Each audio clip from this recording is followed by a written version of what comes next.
What up, Fight World?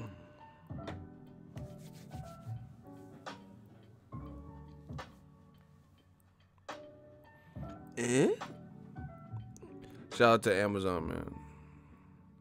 Beer Gang.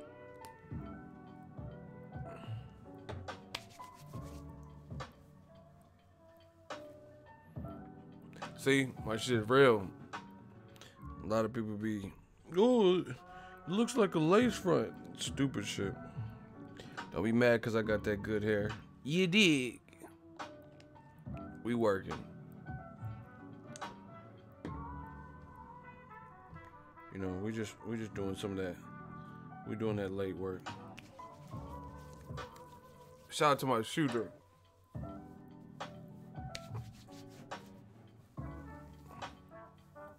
He said, except for the late ass knockout, the whole fight was trash. Damn, y'all going in.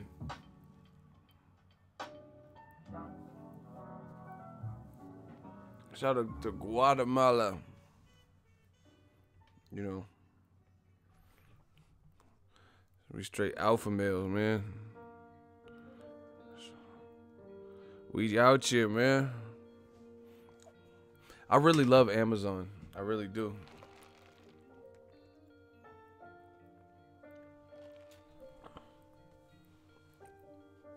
Let's talk about it.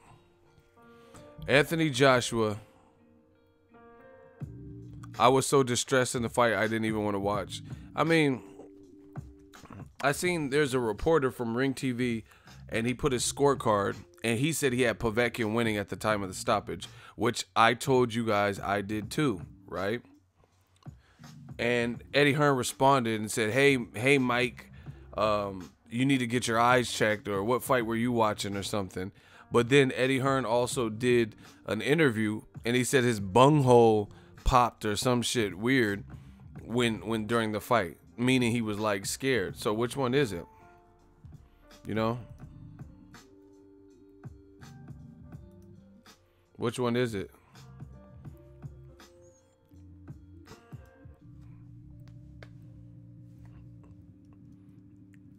Either you were in suspense watching the fight, or you weren't. You guys look it up. Eddie Hearn did an interview with somebody I seen on my homepage, and it said my bung or some shit popped. Said my bung popped while I was watching the fight. So what does that mean? You know? So why are you, like, you know, trying to act like the reporter, along with others like me, are crazy for having the scorecard what it was, but you said your bung popped or whatever, you know? That's that UK shit. I don't even know what that, like, I've heard of like bunghole, like Beavis and Butthead. I need TP for me bunghole. Yeah. Look, my bunghole was going. I mean, what does that mean?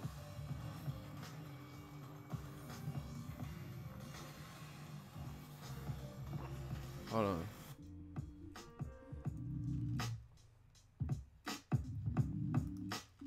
Man, you know, I'm not even listening to it. It's on IFL TV. You know, I don't know what portion of the interview, but that's weird. My bunghole? Like, who says that? That means okay, if your asshole is puckering, then Povetkin couldn't have been doing that bad. Right? If your asshole, you know, is dilating and all this extra shit, then why is it so illogical? Man, Povetkin was up in the fight. I don't care what none of y'all say. You know, I had Povetkin winning. You know, it's pretty comfortable. Like, it was pretty clear to me. Like, I don't know. Again, I don't know how people score. Momentum, landing the harder shots. I'm talking up until the 6th round. I'm talking about first 5. Definitely.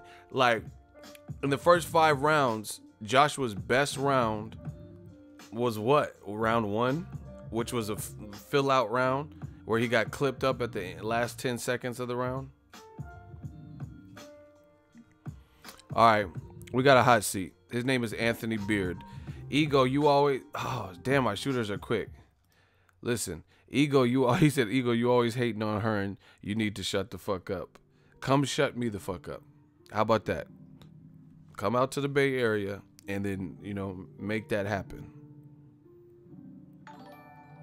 These dudes just be saying whatever. Listen, at the end of the day, nobody believes you unless you're going to explain what you disagree with.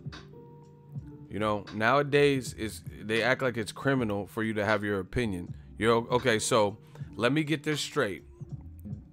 A white male like Eddie Hearn with blue eyes can say, oh, I think Tyson Fury versus Wilder won't happen, right? That's not hating.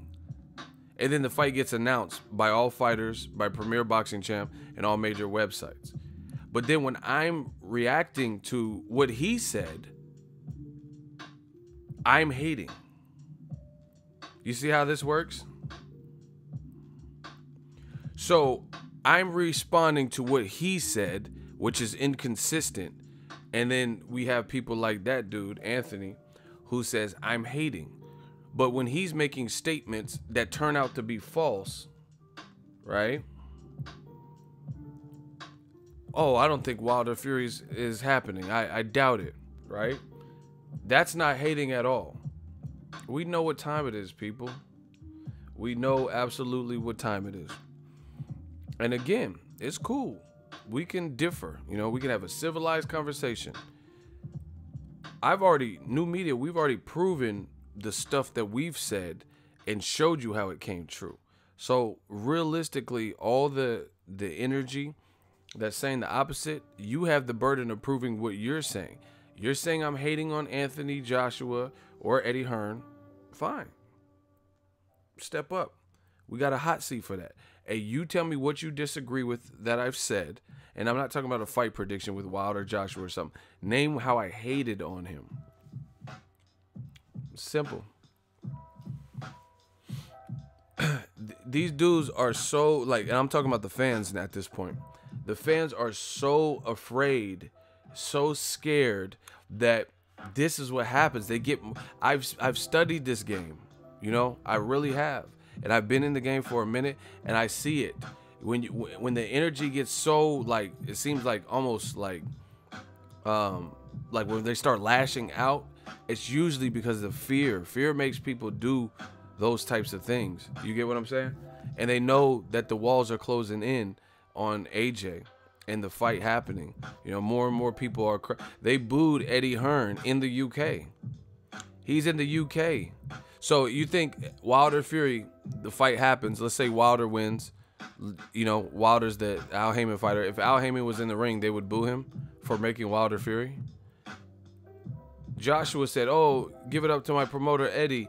And he's from the UK. In the UK, his company was responsible for putting on the event. And once again, the crowd is booing him. Right? So why did they do that? But let them tell it. They'll say, it's, oh, you stupid Yanks. It's all you Americans' fault. Okay, all the Americans weren't filling up 80,000 seats in America. I'm not saying there were no Americans there. You know, because Michael Buffer was there and I'm sure some other Americans. But it wasn't 80,000 Americans. And y'all booed him. So why is it new media's fault? Why is it my fault? You know what I'm saying? You guys are looking shaky. No matter what you...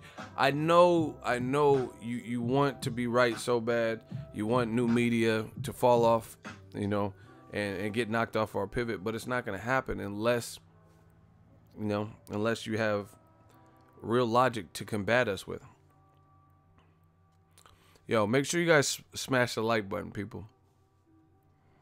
I told you we put in overtime.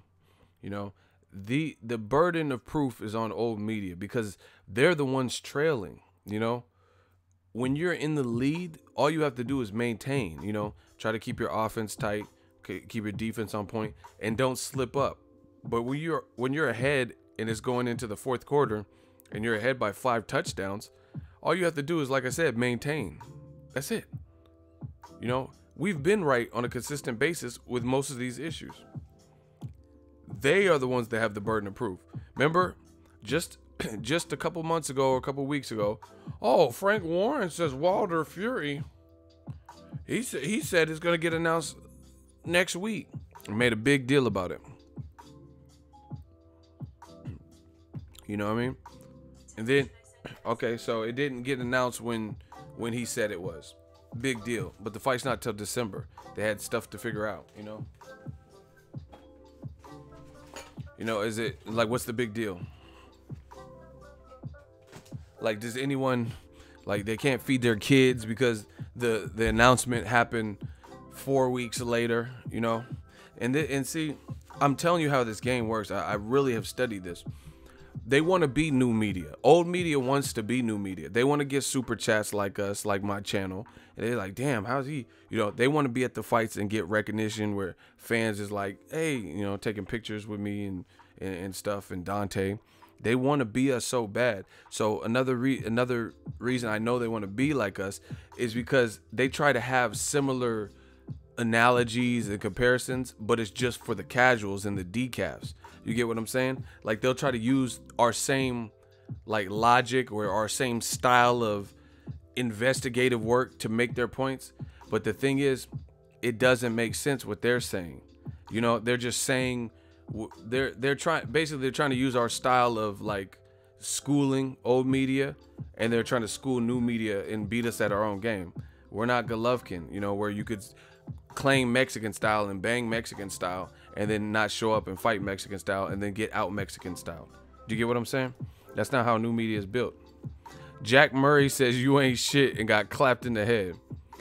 I'm not shit, but you came here. So what? I mean, how? I just want to know how's this benefiting you? I'm not shit, but you came here just to tell me I ain't shit. Okay. You know, and then you got clapped in the head by D. You know, these dudes, I don't know. And then I promise you, he'll probably come back under another account. And he'll be like, I'm back. You still ain't shit, motherfucker. Like, all right. I'm not shit, but you keep coming back under all these accounts. So, you know what I mean? Old media, they want to have our points. See, when it comes to, like, okay, here, I'll tell you, here's an example of how old media will try to spin it and use what new media used against them, and they try to use it on us. So, new media had questions why the WBA, when Wilder's side said, A, we'll go to the UK to fight Joshua, and then the WBA intervened and says, you know what, you got a 24-hour deadline, announce the Povetkin fight with Joshua. That's your mandatory. This Wilder shit's taking too long. Because the WBA just, right when the negotiations get at his climactic point, the highest point they've reached, there was only two little issues. The opposing team had already agreed to come out to the UK. They just had two little details that they needed to hash out, clarification. That's when the WBA pulls the plug on. You know, it makes no sense. It's just like, let's say there's a family member that got in a motorcycle accident, boom, that family member's in a coma. That person's been on a coma or in a coma for a year, and you kept them alive. And it looked like it was grim. It looks like they weren't going to ever come out of the coma, right? When they start showing vital signs of life, that's like the family member saying, you know what, even though they just showed signs of life and it looks like they're about to wake up from the coma, we're going to pull the plug right now. That's exactly a really good analogy of what the WBA did. Right when we're this close to getting Wilder Joshua, which would have been today, you know, everybody would have been juiced. You know, Canelo Alvarez versus Triple G2 didn't do better than the first fight in pay-per-view sales. If Wilder Joshua happened this week, right, it probably would have did less. Because, you know, that would have been the bigger fight, in my opinion. But the WBA decides to pull the life support plug when it looks like they were this close to actually agreeing to some shit.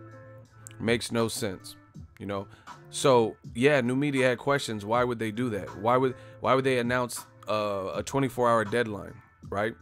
So similarly, when Frank Warren, after the Francisco Pianeta Tyson Fury victory, Wilder got in the ring. He was in Ireland, Northern Ireland, and then Fury, and they had a little face-off, shit talk, promised knockouts, boom, boom, boom. Frank Warren said, "Oh, more details to come next week." So they try to flip it on us and use the same logic. Like, oh, hey, it's been a week. What's taking so long? You know, but that's a lot different, because in one scenario, you had the WBA, for lack of a better word, cock blocking a fight that we all want to see for a lesser fight. You know, it's like when a referee imposes his will. With a good ref, you're not even supposed to know he's in there. The ref is controlling and seeing everything, controlling the action, but he's not supposed to influence the outcome of the fight. A bad referee, or a referee having a bad night, you'll know that he's there, and the fight, the outcome of the fight has something to do with how the ref was officiating the fight. That's not what you want, you know? The WBA, what they did is completely interjected themselves into stopping an undisputed unification fight that the world wanted to see. You know, not really a good look. You're trying to compare that with Wilder Fury, Frank Warren saying immediately after the Fury fight that, hey, the guys have agreed, the fight's going down, we'll announce it next week. And you want to hold him to that the same way. No, it's not the same, because at the end of the day, like I said, a WBA sanctioning body jumped in the middle of a negotiation that was close to infuse their rule set, or whatever you want to say, and then they said he has to fight him within 24 hours. You know, Frank Warren just said, hey, we'll give you more details to come soon, we'll tell you next week, and it wasn't next week.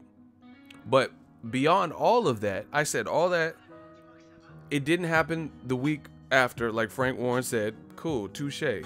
But guess what?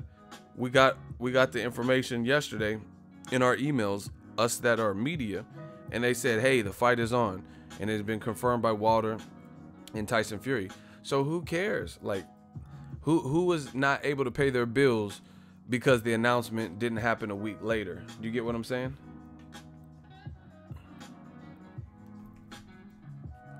You know, it didn't really, nobody was really affected by that. People were affected by Wilder Joshua not happening, because I know people from America that were like, man, I'm trying to go to the UK. I got to see that fight. So, you know, they couldn't, you know, we got robbed of a fight. With what Frank Warren said, this is why it's not the same. With what Frank Warren said, we didn't get robbed of anything. They're still fighting. It just wasn't announced the week after like we thought it was going to be. Wilder Fury, the WBA stepping in, robbed us of that particular fight for this particular year. Huge difference. But again, this is what new media does versus old media. You know, old media, they want it to be the same so bad, but it's like they bring up weak points trying to go tit for tat. You know, fans were generally annoyed that the Joshua fight wasn't happening. Nobody who, okay, if you were rooting for Wilder Fury to happen, why would you be annoyed because it got announced and it looks like they're trying to put together a dope undercard? So yeah, I get it. We had to wait a little bit longer, but it's not the same. It's, you know, we're talking about apples and D batteries, because the people who are anticipating Wilder Fury are not pissed off. So how is it the same? You know, it's not the same really. Just because Wilder Fury is still happening. Joshua and Wilder isn't, as a result of, I guess, the WBA is who we're blaming.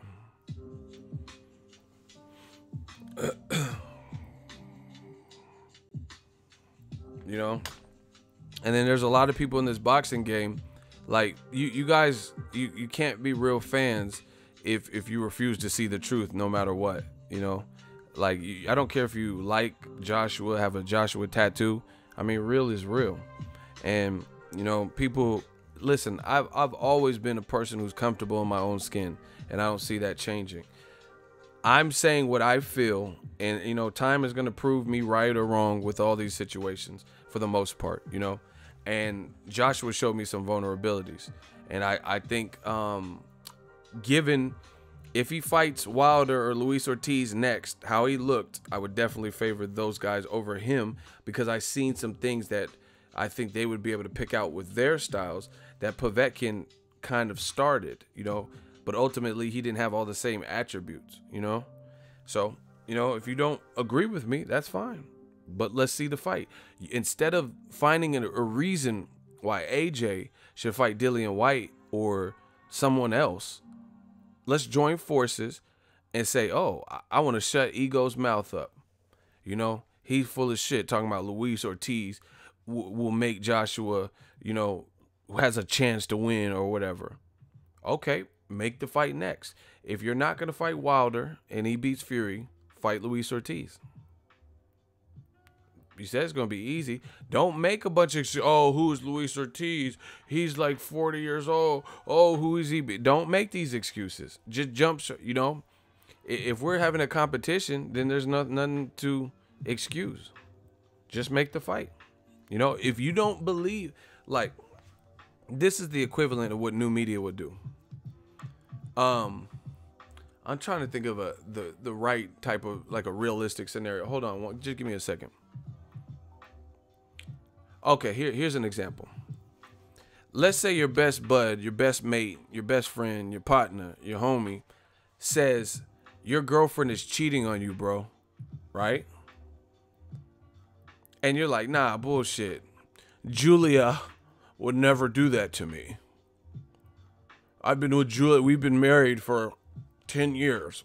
Julia would never do that to me.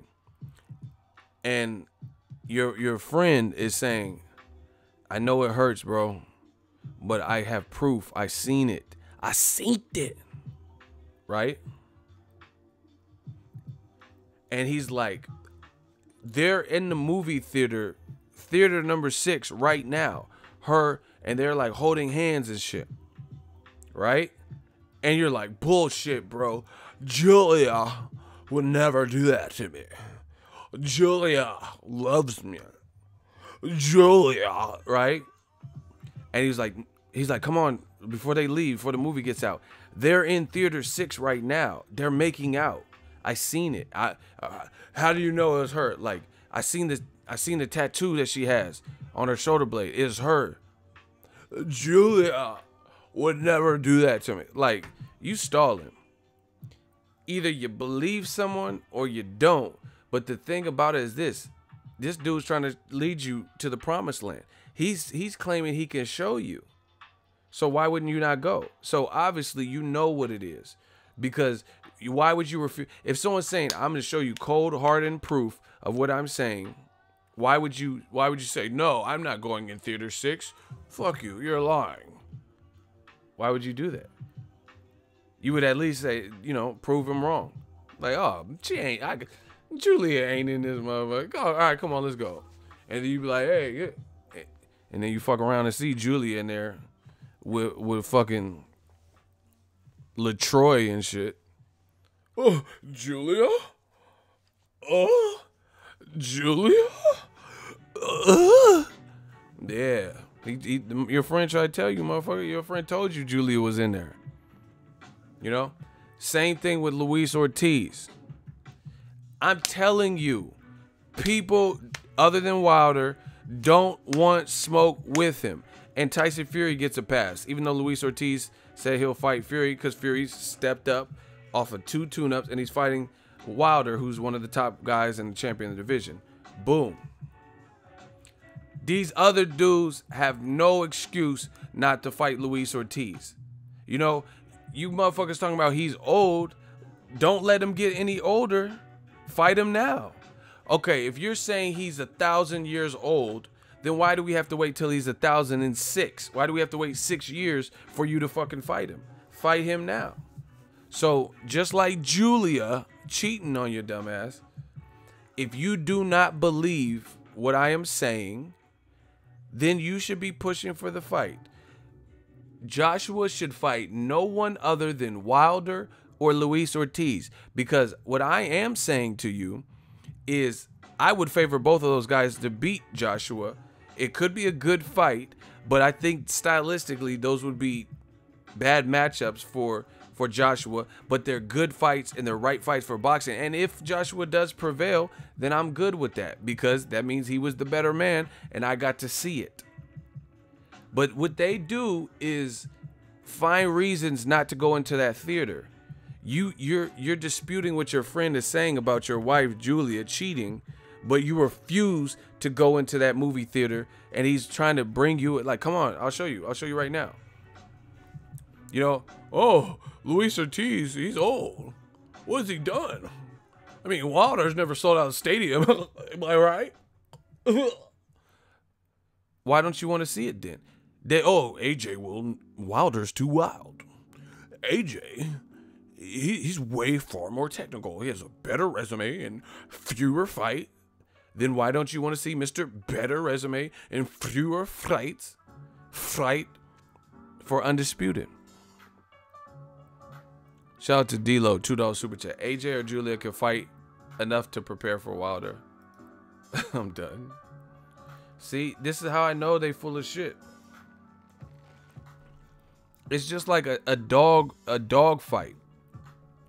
If you have an OG pit bull and you know your dog will destroy this other dog that's young, like, oh, that dog's too young and inexperienced. My dog is battle tested and won all these dog fights, you know. And I don't be dog fighting. I know you motherfuckers want to Michael Vick me and shit so bad. You can't Michael Vick me, you know. Like, Ego, you're a sick pup. Get it? I said Michael Vick, sick pup. I'm a sick fuck. What the fuck? Till a hiccup. Let's get it. Bars.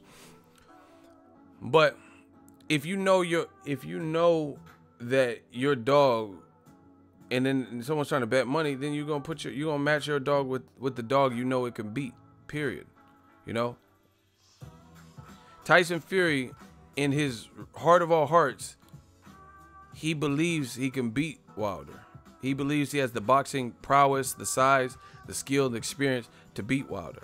A lot of people are just saying he's doing it for a paycheck. He could have got paycheck fighting other people. He could have tried to fight Dillian White for a paycheck. You know, made some cool money there. You know, he could have fought Dominique Brazil. You know, he could have fought people. Like, all he had to do is step up more from the tune-up fights, you know, to the bigger names.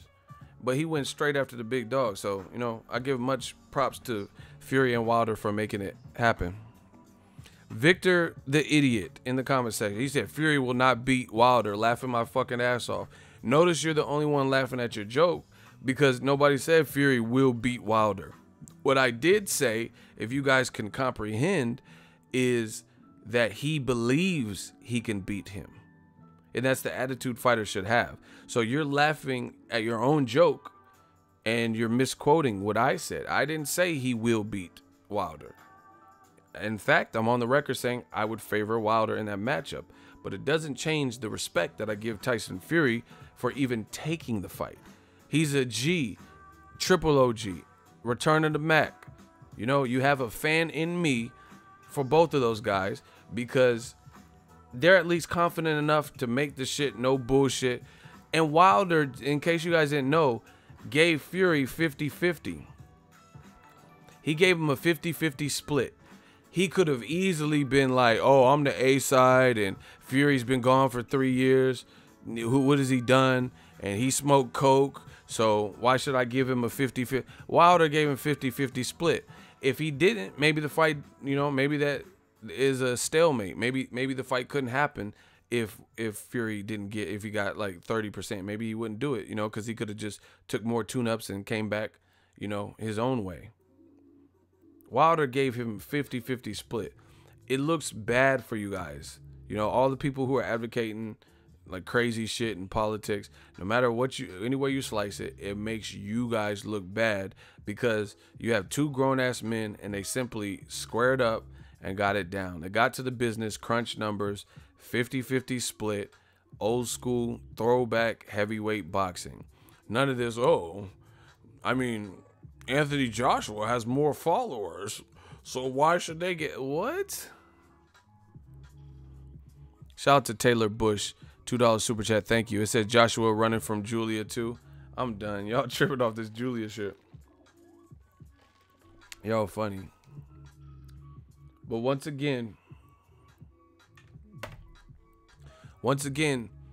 these dudes know they're lying in the comment section, so they would rather just say whatever. They want to just say it because it's therapeutic for them, and they're trying to convince as many people. But time reveals all, so I'm not worried about it. Like I said, I've been on the front line with all these subject matters. But in the end, when the dust settles and the smoke clears, we'll see who was right with all these things. You know, and I'm not just talking about fight predictions because anyone can get those wrong. I'm talking about who fights who next, and you know who's stalling out fights, and who's the you know, just different arguments and stuff. You know. D-Lo, another $2 super chat. Wilder is behaving like he is Julia. I'm done. Y'all tripping off this Julia shit. D-Lo, $2 super chat. Thank you. He said, I meant AJ is Julia. Yeah, I posted Tyson Fury's reaction video. It's on the channel. It has like a red background. But once again, instead of Joshua, like, it's so apparent, people, what's happening here.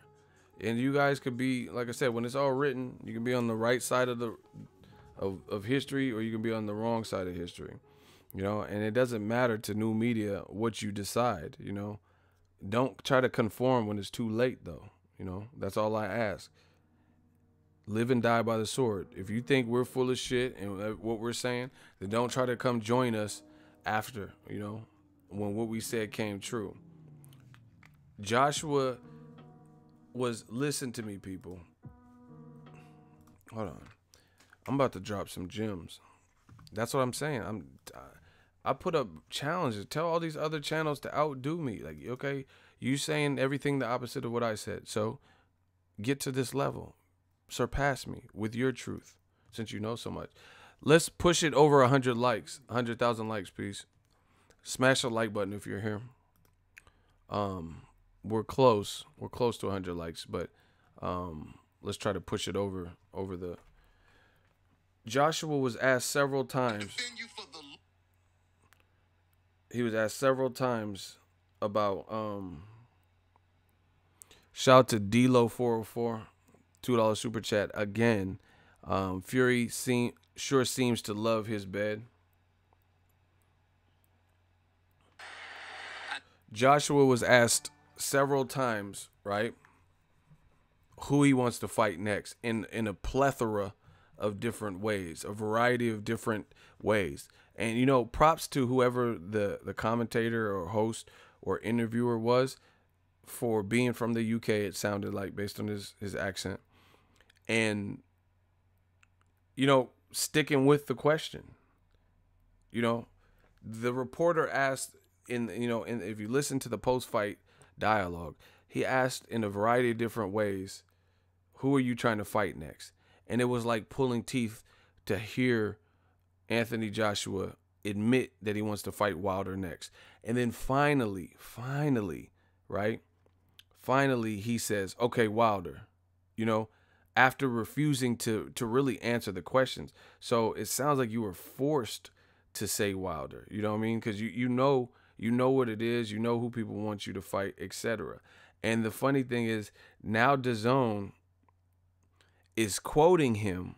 Just listen to it. DAZN, they're quoting what he said as if he said it from the jump that's what he want. Do you get what I'm saying? Like, it was like pulling teeth for him to admit that Wilder was the guy he wants, which see, this is why it's hard to believe. Like, you know, it's really impossible to believe Joshua's intentions with the Wilder fight because it's too inconsistent. He's in a white car with that other black dude who's in the driver's seat. Joshua has a do-rag on, and he's like, you know, I'm not really worried about the Povetkin fight. I want the Wilder fight. But then you're in front of millions after, you know, a great knockout of a gold medalist in Povetkin in a difficult fight, for the record. And you could tell the whole world the most current to up-to-date information about who you want to face next. And it was like pulling teeth. And then look, this is what they do. Look at DAZN. They post a picture of Joshua talking about my number one would be Wilder. But it took several attempts at the same question for him to finally say that. And then when he was asked about Dillian White, just like that, he had elaborated and had the most elongated speech for Dillian White. So trust me, people, in my opinion, especially if Wilder If Wilder wins violently versus Tyson Fury, then, you know, I think they're going to try to screw him over with some more bullshit on the negotiation side. And if he doesn't bite down and just bite the bullet and fight for April with you know, where they reap all the financial benefits, then they're going to probably fight Dillian White.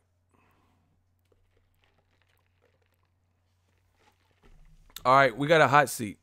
Mary Bradley. Don't try to dip out now. You're in the hot seat. I know you're in here still. Mary Bradley. Oh my gosh, my shooters. Y'all got to chill. Let me get one. So frustrating. Let me get one of these. You guys clapping them so quick. Please listen. We have to create some kind of shooter like ordinance or some shit. Because there's on these streams, there's like a 10-15 second lag, and you guys are clapping so fast that I can't even, like, as soon as I see it on my end, they're already blocked. Like like I see the comment and then it just deletes and says this person is now blocked. Okay, shooters, hold on. We gotta establish some stuff. No shooter should be deleting people's comments. Listen, we gotta establish some shooter ground rules. People's comments shouldn't be getting deleted. The only time their comments should be getting deleted is if they're getting deleted, like if they're getting hidden. But we don't have to, listen, we're not out here hiding, you know? Don't, please, whoever, I will take everyone's shooter badge. We got to restore the order. The only time someone's comments should be deleted is when they got the boot. Don't just delete somebody's comment, you know? They can say whatever they want. They can say the N-word or whatever. Don't delete their comment, you know, so people can't see it, you know. Let it be known this person said this and that. Obviously, they're going to get the boot for saying, you know, racist shit. But please, listen, next shooter that deletes somebody's comment and leaves them in here, that's like defeats the whole purpose. Why the fuck if they left, okay, put it this way. As a shooter, just answer this question. What would be the point of deleting their comment, but the motherfucker's still in here? Do you get what I'm saying? So the threat is still in here, but obviously you're saying you delete their comment because they said something that was so crazy, you know? So it doesn't make sense because they're still here. So their comment ain't here, but they're still here. And they're putting, I'm assuming, crazy shit if you delete their comment. Please, shooters, don't delete anybody's comments, you know? And I really don't, like, you know, this is not me versus my own shooters. We got to establish some ground rules. And please stop, like, can we count to 2 minutes? I know I can't see every comment. So just give them a little bit of time because there's no way I could even get to a hot seat if they're immediately blocked, you know? Mary said don't call him Mary. Still in here, Ego. Well, I know. We got that. Where's Mary? So your name says Mary, but I can't call you Mary. Anyway, Mary had a little lamb. I'm trying to put you in the hot seat.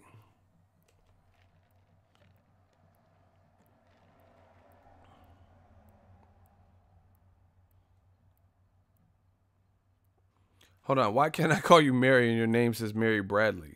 That doesn't even make sense. He said, I ain't saying nothing, him or her. Someone said there's something about Mary. Hey, these boys is weird.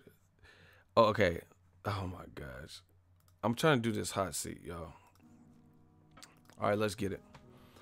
I ain't said nothing negative to you as a person. I'm on here with my opinion. Yeah, you on here until you get blocked after you lose the hot seat because you're in it.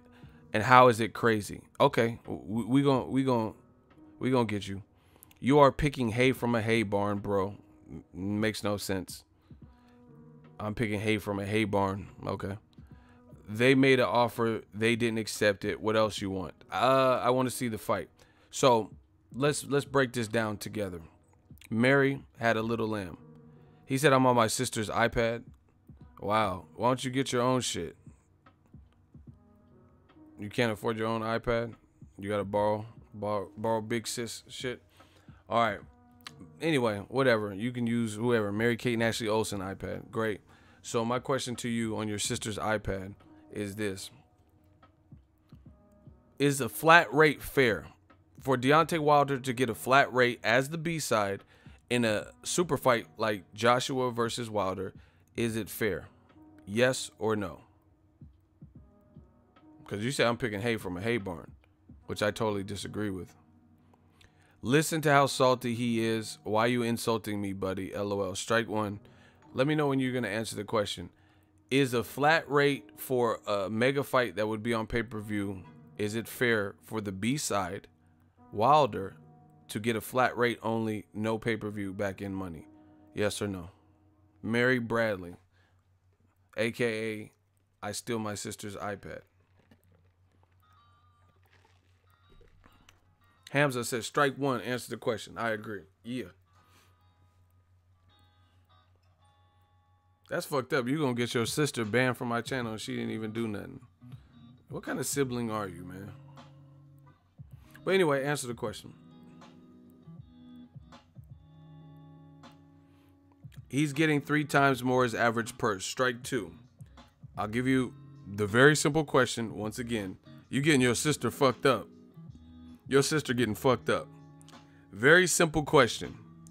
Is it fair for the B-side, Deontay the Bronze Bomber Wilder, who is a WBC champion, is it fair that he would only be entitled to a flat rate in a super fight with Joshua that would be on pay-per-view? Yes or no? You put a whole sentence when you could have put max 3 letters. Yes, no would be 2 letters. How can you type a whole sentence but you can't put yes or no? Is that fair to you? I clearly answered it. Strike 3. Bro, why is it so hard for you to just say yes or no? You're putting whole ass sentences and cliff notes. Is it fair for Deontay Wilder in a super fight to get a flat rate only? Now, I don't care about 3 times his bigger purse and all that shit you said. Is it fair in your brain, in your mind? Do you feel it is a fair thing that one fighter, the B-side, who has a belt, is entitled to only a flat rate? Don't tell me about 3 times. It's a yes or no question. And you talk, oh, it's 3 times and Wilder owes his girlfriend money. I don't care about that. They went to Olive Garden. You talk, it's a yes or no question. There's no backstory needed. Yes or no? See how they don't want to answer because they know they're caught up, people. If a cop pulled me over and I'm 100% sober and I don't drink alcohol, I'm not saying I don't, but let's say I didn't drink alcohol. A cop said, hey, have you been drinking tonight? I'm not going to be like, oh, a lot of people drink. There's different people. My sister, she makes some good drink. Like, you would just say, no, I haven't been drinking, or yes. All right, block Mary Bradley. Their response is, you can't tell me how to answer a question. You're done. We're not going back and forth. No, it's too late. Now, he said he or she or whatever. Your sister just got fucked up. Finish him. Finish her. You just got your sister account locked out. He said you can't tell me how to answer a question, and then after he said yes. So obviously I did tell you how to answer a question, but a little bit too late. We working. Listen, this is why they don't want to answer. Okay, nobody wants to. It's just like I treat these dudes like, I'm not a cop, but I treat them like a police interrogation. And they know, that's why I want to speak to a lawyer. They don't want to answer any of these questions because they know their dumbass logic will incriminate them. That's why they have to speak with the lawyer or go back to the grand wizard of the casuals to get more talking points and shit. Because they know if they answer these straight and direct questions, just like Joshua didn't answer the interviewers straight and direct questions post-fight, they know what's going to happen. They know what they're saying doesn't make sense. Again, if I get pulled over by a cop and I haven't had a sip of liquor all week, and he says, hey, sir, have you been drinking, Miss Ego? I'm not going to be like, oh, why? What have you heard? Why would you just say, no, I haven't been drinking? You're not going to be like, oh, what's it to you? Why? What have you heard? Man, Cedric and them is lying. Like, you wouldn't say all that. You would just say, no, I haven't been drinking, as a matter of fact, you know, or I don't drink alcohol. You're not going to be like, Oh yeah, Kobe Bryant, he raped them girls. Like, well, Kobe Bryant raped them girls. Like, what? He was in Colorado. He made a move. Like, you just saying whatever. Answer the question. Donald Trump 101. When in doubt, when you're backed against the wall, deflect and bring some other shit up. I'm killing and schooling y'all on these live streams, right? Looking for all the smoke. They talking about my beard or something. Oh, yeah, look at your bug eyes. You got big eyes, motherfucker. Okay, I got big eyes. Look at your beard. You fucking ugly. When you gonna get to the part where you answer the question, though? Shit is easy peasy, man. D-Lo, 404, told Mr. Mary how to exit stage left, though.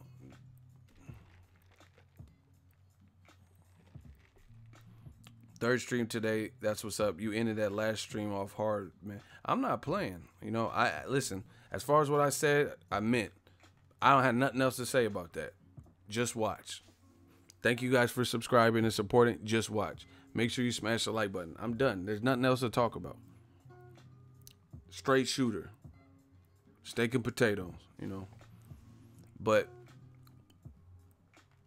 man, it was like pulling teeth for Joshua to finally say Wilder's name. Who do you think, like, see, this is what I was saying about Joshua. And, I'm not trying to insult his manhood, him as a person, 'cause I don't know him as a person. But my thing is this. This is what makes me, this is why I feel like Joshua, he's so in his head where he's trying to answer things how he thinks the politically correct or smart way, and it makes him sound like crazy. It almost has a reversed effect. He's like trying to think of the perfect answer all the time. Like me, I speak freely. I'm speaking how I feel. I could go to sleep and wake up perfectly fine because I know what's coming out of my mouth and I know how I feel. I'm not here to impress someone. I seen the Joshua Povetkin fight. I saw what I saw. That's cool if you guys want to chime in and say, hey, this is what I saw. No beef with that. But it got to make sense. You got to be realistic, So it doesn't matter. I'm not trying to think of, oh, how can I deliver this with, I'm telling you what I seen. What I seen was Joshua. He looked vulnerable early. Povetkin, who was a massive underdog, who was 25 pounds lighter at the weigh-in, who was visibly smaller and shorter, was getting off some good combinations, and I had him winning the fight. So to have Povetkin up at the time of the stoppage is not egregious at all. Just like having Canelo winning versus Triple G in the rematch is not egregious. And that's how I seen it. I don't have to, Joshua seems like he's trying to think of the perfect answer. They're asking direct question. Wilder Fury, who do you have winning? Oh, I don't really care about that fight. I'm tunneled in and tunnel vision. I'm worried about me and who I'm gonna fight in April. Then why are you on YouTube giving fight predictions for that same exact fight? But the fight gets announced officially, and then now all of a sudden you don't want to give in front again. See, and this is why I'm stressing the post-fight. You just had a sensational knockout, knocked out a guy who has never been knocked out. You have this new DAZN platform, really the first big fight that's on it, when people have to get the trial and stuff. I think Amir Khan fight was on it too, but this is the first big fight that DAZN has. You have all these eyes watching the fight, hopefully, 80,000 people in attendance, and they're asking you repeatedly who you think will win, who you want to fight next, and you're not giving no direct answers. Then they ask you about Dillian White, and all of a sudden, you have a direct answer for that. Haha, Dillian, where are you at, my friend? Dillian's a hell of a competitor. I'm a competitor. Why are you all chipper with that question?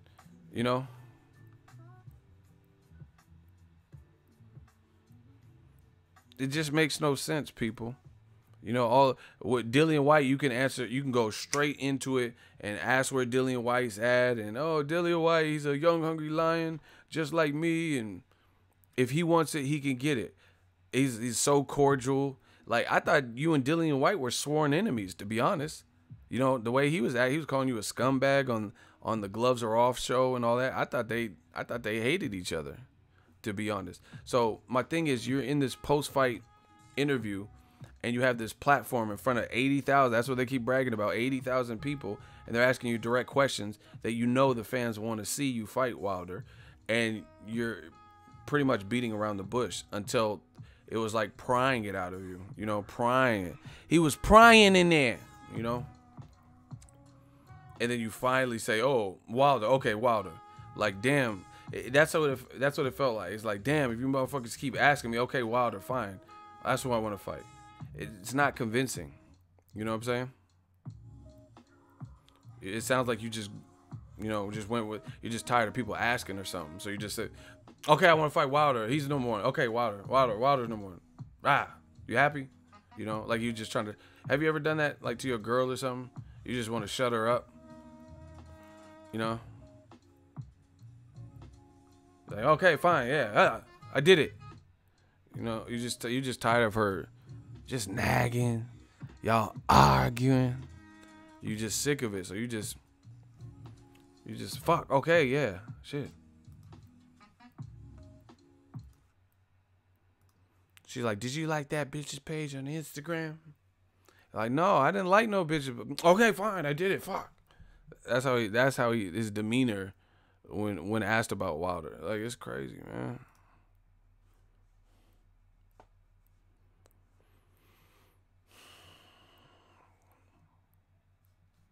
Like, they're asking you so many times, so many opportunities to just say the man's name. You know, he talking about, I want the fan first. Listen, there's no way new media can lose to these arguments. I just thought, see, I told you I'm an active thinker, overthinker. I just thought of a great point. If you guys want to hear a great point, can I get a hell yeah in the comment section? I just thought of something. If y'all want to hear a great point, can I get a hell yeah in the comment section? This is crazy. See, this is why. See, I don't just people. Oh, you're hating, and I'm not worried about that. Shout out to Travis Touchdown, $5 super chat. Because everything I'm saying, I'm telling you why I feel it. They just say bullshit with no facts behind it. I'm telling you why I feel like this. So I got a great point. You notice in front of the 80,000 people, what did Anthony Joshua say? They said, who do you want to fight next? Direct question. Instead of calling out a name directly, especially when you know who the fans want you to fight next, he's playing this charade. Oh, it's all about the fans. What the fans want. Whoever the fans want me. Okay, we'll do a poll on Twitter. We'll do a poll. I guarantee you the poll is not on Twitter right now. You know? And why are we doing a poll on Twitter when we all know who the world wants you to fight? It's the guy. They're not asking you about when you're going to fight Amir Mansour or Eddie Chambers. You know? They're not asking you that because you know who they want you to fight.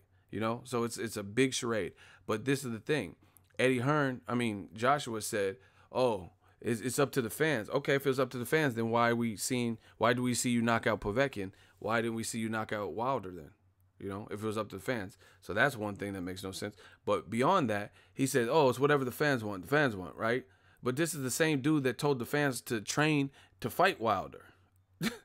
Right? I mean, did that not happen?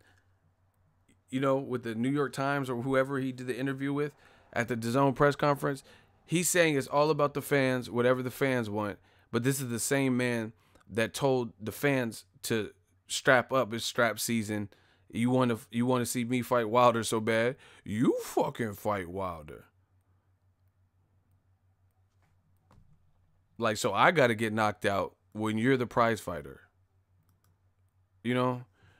Yeah, you want me to fight Wilder, you fight Wilder. But now he's saying it's all about the fans. But you said we had to train for him. Where's that Twitter poll?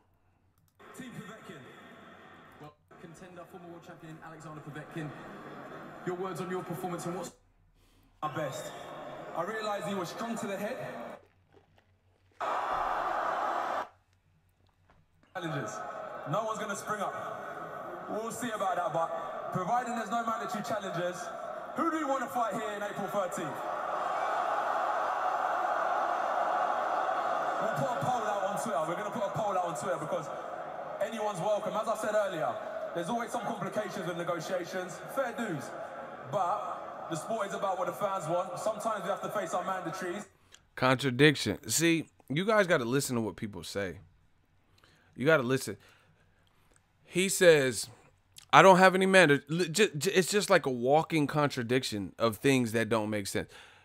Just in that small stanza, I'm going to tell you what he said. We'll just reiterate. He says, I don't have any mandatories. I'm free, right? Okay, I'm free. Providing I don't have any mandatory. That's a contra. Either I thought you just took care of your mandatory and you don't have any mandatories, and then you say, providing I don't have any mandatories, right? Contradiction. You just said you didn't have no mandatories. You just took care of one. And then you say, providing we don't have any mandatories, X, Y, and Z can happen. Another contradiction would be, we all know a unification with the guy who has the green belt, be it Deontay Wilder or Tyson Fury, would supersede a mandatory. A mandatory, as long as you can negotiate, would have to fall the fuck back, right? So there's multiple convolution in that one statement. I just broke it down multiple ways. You said, I don't have any mandatories, right? I don't have any mandatories. Okay. So, sometimes we have to do mandatories, providing we have mandatory. You just say you don't have mandatory. Then you just said, providing we don't have mandatory. Okay. And then again, even if you had a mandatory, you just fought a mandatory. So the sanctioning bodies won't allow for a unification, which Eddie Hearn is on record saying, and the world of boxing knows a unification is supposed to supersede the mandatory obligations. So a sanctioning body wouldn't want to see an undisputed champion. They would rather see you fight a rematch with Dillian White than the winner of Wilder Fury. So they would rather have their belt represented in a smaller fight for less meaning than the bigger fight. Makes no sense. So that's that. Then he goes on. Let's hear. Which I did tonight. And now that's out of the way, we'll put a poll out to the audience and see what they want April 13th, because it's you guys who make this sport. A lot of people were hoping that it would have been Deontay Wilder in the ring tonight. A poll out to the audience. Fair dues. But a poll out on Twitter, the two challengers. We'll see about that, but let's ask the question. I haven't got no mandatories, right? I ain't got no mandatories, right? No mandatory challenges. There's no mandatory challengers. No one's going to spring up. No one's going to spring up. We'll see about that, but we'll see about that. Providing there's no mandatory challenges, who do you want to fight here in April 13th? Makes no sense. Providing there's no mandatory challengers, but once again, undisputed unification would certainly trump. So the people want to see you fight Wilder Fury winner who has the belt. So why do you keep saying providing there's no mandatories? I get it. If Dominic Breazeale and you wanted to fight in a rematch, then that would have to get put in the back burner, possibly for an ordered mandatory challenger, but not for a unification. We all know this. Makes no sense. So he keeps saying, who do you want to see me fight? You know who the world wants you to fight, right? Providing there's no mandatory. It doesn't matter if there's a mandatory or not. A unification trumps all of that. So that whole statement makes no sense. We'll put a poll out on Twitter. We're going to put a poll out on Twitter because anyone's welcome. As I said earlier, there's always some complications with negotiations. Fair dues. There's always some complications with negotiating. It just everything sounds negative about anyone not named Dillian White or mandatory. But the sport is about what the fans want. Sometimes we have to face our mandatories, which I did tonight. Sometimes we have to face our mandatories. Once again, this is what I'm saying. I don't know if Anthony Joshua is literally cognizant of what he's saying, because he's literally saying things and then seconds later contradicting himself. He says the fight game, who do y'all want to see me fight? Oh, everyone goes crazy. 80,000 people. Sound like they were screaming Wilder. I couldn't really tell because it was hard to hear. But whatever. It's about what y'all want. Then seconds later, he says, providing there's no mandatories, because sometimes we have to face mandatories. So that just completely, it's like a positive and a negative of the same value. You're back at zero. You just said it's about what the fans want, but then you're making excuses for sometimes we have to fight mandatories. Sometimes the business takes over. This is just, you don't see how this is all over the place? He said, it's all about the fan. And you get all the cheers and, yeah, it's all about us. And then you follow up by saying, you know, sometimes we got to fight our mandatories like I had to fight today. So it's not about what the fans want. Because even if the fans want you to fight Wilder, you're saying that your mandatory could complicate that. And you're also saying that negotiations are difficult sometimes. So that doesn't, what's the word? That doesn't flow with what you just said. You said it's about what the fans, but then you're talking about the business side of it. Negotiations can be difficult with people, and they might call a mandatory, which wouldn't give the fans who they, you know, what's the point of a Twitter poll if it's all, you know, not taken into consideration because the negotiations are difficult or because, you know, a mandatory got ordered. So it's not in the fans' hands. I said earlier, there's always some complications with negotiations. Listen, who you want me to fight? Got all these. Providing there's no mandatory challengers, who do you want to fight here in April 13th? We'll put a poll out on Twitter. We're going to put a poll out on Twitter because anyone's welcome. As I said earlier, there's always some complications with negotiations. Fair dues. But the sport is about what the fans want. Sometimes we have to face our mandatories, which I did tonight. And now that's out of the way. The sport is all about what the fans want, followed up by sometimes we have to face our mandatories. You know, they're just setting the stage to me, you know. Hey, it's all about you, whoever you vote on this poll. But guess what? Sometimes we got to do what we got to do. Sometimes these negotiations is difficult. Stop it.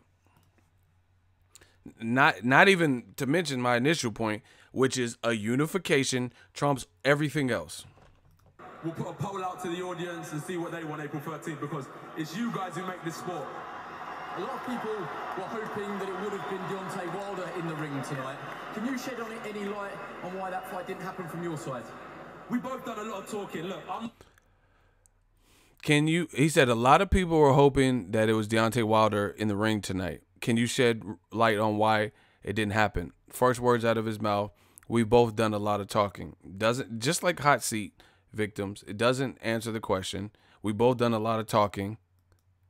I'm not in the blame game. It was him, it was me. I'm not in the blame game. It was him, it was me. Still doesn't tell us why the fight didn't happen. Tit for tat. We both done a lot of talking.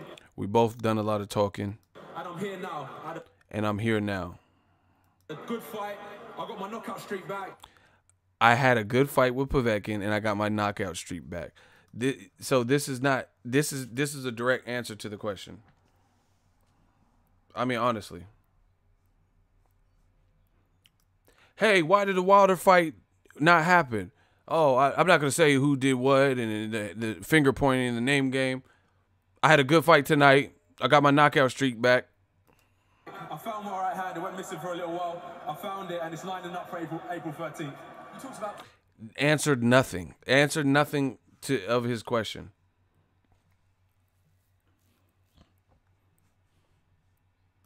Like, you know, okay, say someone asked me a question. Hey, Ego, I'm going to McDonald's. What food do you want? Very simple question. What type of food do you want from McDonald's? And I'm like, ha, bitches ain't shit but hoes and tricks. Bitches ain't shit but hoes and tricks. 20, a 30, a do-do-do-do-do, a 25, 30. Like, what does that have to do with what you want from McDonald's? A boo-do-do-do-do, a 35, 37. What? It was a simple question. What do you want from McDonald's? Bitches ain't shit but hoes and tricks. Bitches ain't shit. Let's play how. Let's play how? What does that have to do with McDonald's? Huh? What does that have to do with the answer? You know, what? A 20. A 30. A boo-doo-doo-doo-doo. A 35, 37. You keep saying that, I'm going to go to Dwight. Who's Dwight? Dwight around your lips. Man, how many times I tell you don't open the potato chips? You're going to have to tell me a lot because I like potato chips. What does that have to do with McDonald's? You know what I'm saying? Once again, this is what they do in the hot seat with your boy. I'm like, okay, explain your point. Oh, you're fucking ugly, Ego. All right, whatever. A do-do-do-do-do. A 20. A 30. A 13. A What? Motherfucker ask you what you want from McDonald's. Like, imagine if everybody deflects when asked a direct question. You know what I'm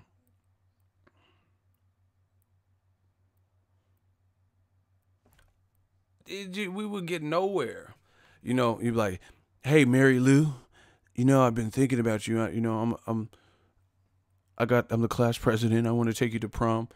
And I was just wondering, Mary Lou, will you go to prom with me? And she was like, 20, a 30, a do-do-do-do-do, a 25, 37.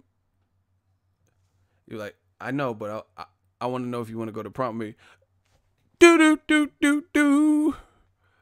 He said, if you was in the military, you would have to salute like, yes, sir. Leather ass forehead. Like, what? You want to know if she wants to go to prom with you. And you just saying, you know, like, bitches ain't shit but the hoes and drip. Like, that doesn't, you're not even answering the question at this point. He asked you what happened to the first negotiation. Got my right hand back. This Povetkin fight was good. Motherfuckers do be taking meldonium. What? What does that have to do with the Wilder negotiations? Nothing. You know, simple. It's like a very basic question. What happened with Wilder? Who do you want to fight next? And it's never, you know, the most direct answer he gave was when it was some shit about Dillian White. You know? Yeah. Do you want to fight Deontay, the Broads Barber Wilder, WBC champion AJ? And he like, must be Fat Boy Day today. We got fat barbers, fat customers. Lil Peebo Bryson. Man, you go to the chicken strip. Man, I go to the chicken. I get free booty. What movie is that from? Y'all don't know. It must be Fat Boy Day today. We got fat barbers, fat customers. Lil Peebo Bryson. What movie is that from? You know,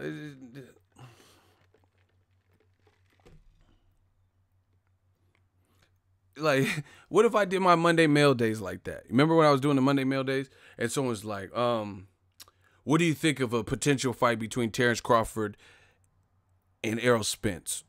Let me know your thoughts, Ego. And then I'm like, oh, Errol Spence and Terrence Crawford? As she crept into the window was the sound of a crescendo. You'd be like, what? What? Like, how does that answer the Crawford Spence shit? As she crept into the window was the sound of the crescendo. Annie, are you okay? Annie, are you okay? Are you okay, Annie? Like, what does that have to do with anything? A jewel in it. So I've learned. I'm gonna make a dance for once in my I told you. Like, you're not even answering nothing, man. Like, they asking you about Wilder, you bringing up fucking Donkey Kong is the best video game ever. Donkey Kong sucks. You suck. Like, you just saying whatever, man. That's what, anytime y'all got questions, that's how I'm going to answer y'all question. I'm just going to switch the subject and just deflect to whatever happened to, whatever I have on my mind. That's what I'm going to switch to.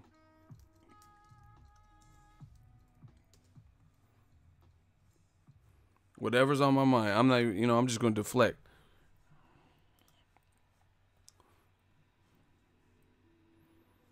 These young boys can't beat me. Here, let's test it out. I'm just going, we're doing the deflection hour. Ask me a question about boxing. I'm going to show you. I'm going to answer it the same way. You know? Ask me a question about boxing. I'm just going to deflect. Whatever's on my head, that's how I'm going to answer it. Ask me a question about boxing. Let's go. I'm ready. I'm gonna show y'all how to deflect.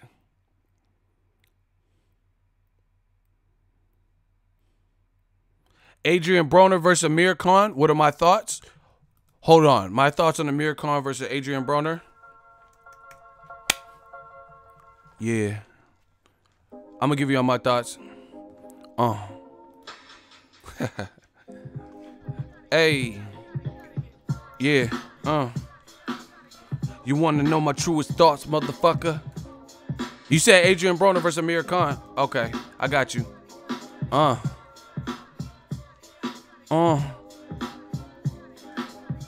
Yeah. Check it out. It's the first time together and I'm feeling kinda horny. Conventional methods of making love kinda bore me. I wanna knock your block off, get my rocks off, blow your socks off, make sure your G spots. I'ma call you Big A. So what you saying? Hold on, let me come back. So what you saying? I get my swerve on, bring it live, make it last forever. Damn, the kitty cat tied. Ooh, so down the need rough neck, running it. That ain't afraid. No doubt, I'm the player that you're talking about.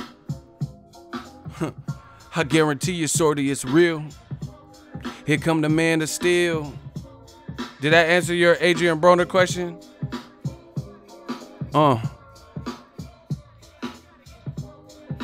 Did that answer the question about Broner Khan? We just deflecting. Hey. They want to know my thoughts? Hold on, I'm trying to get all the questions. Canelo versus Charlo, I got you. Hold on. I got you. Canelo versus Charlo, we just gonna deflect. Yeah. Hey, you gotta do something, Jeffrey, nigga.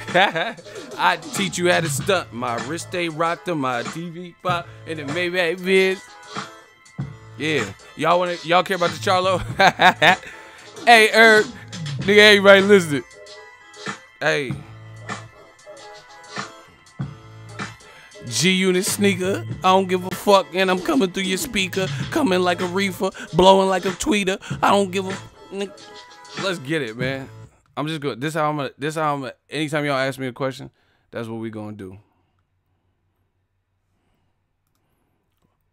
Any more questions? I'm just gonna deflect. That beat was hard. You ain't never lie. Any more questions? We just deflecting. I'm on my political shit. Whatever y'all ask. Whatever's on my brain, that's how I'm gonna answer it. Despite if it answers your question. Who's pound for pound number one? I got you. Who's pound for pound number one? You said, right? Okay. Eagle Valley in this. All through your body with blows like a 12 gauge. Come with me. Hail Mary, run quick, see. What do we have here now? Do you wanna ride it? Run. Come with E-G-O, motherfucker, could you see? What do we have here? Do you want to lie? Hey, yo, pound for pound. I ain't a killer, but don't push me. Revenge is like the sweetest joy. Graphs loaded. Wise word, beat, quote, pitch, witness in this boxing game is sold. Bow down, pray to God, hoping that he's listening. See my coming for me. All my That's how I'm gonna answer all y'all questions. We just go whatever. Any question? Any more questions for me? Anybody have any more boxing questions? This how we gotta answer the questions from now on. Since nobody wants to answer. Do you think Triple G is comparable? I'm so glad you asked that. Is Triple G comparable to Muhammad Ali? I got you. Yeah, the audacity. Jim Lampley. He tried to say that Triple G, they try to say he comparable to that man Muhammad Ali. Yeah. I gotta, yeah. Mexican style. We gonna talk about it. We got a little super chat. He said, Ward Jr. begging for the hot seat. I don't care. We ain't doing no hot seat right now. Gia. I'ma make it ring like Virginia Williams. What? That's how we answer questions now. No more questions. You know, we just gonna freestyle this whole thing. It don't matter. That's what y'all do, deflect. So I'm gonna do it. Can't beat them, join them. Fuck it. Fuck it. Can't be too good, guys. I chose to be the bad guy. Fuck it. I can't be too good, guys.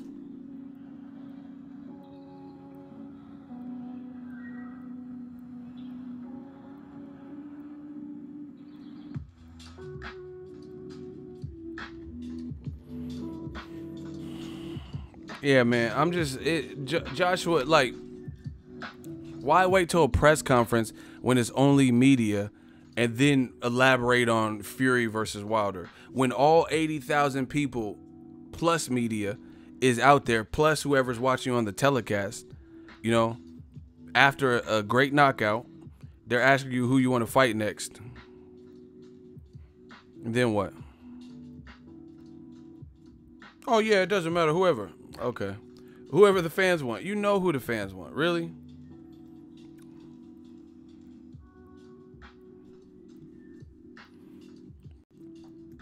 Crazy.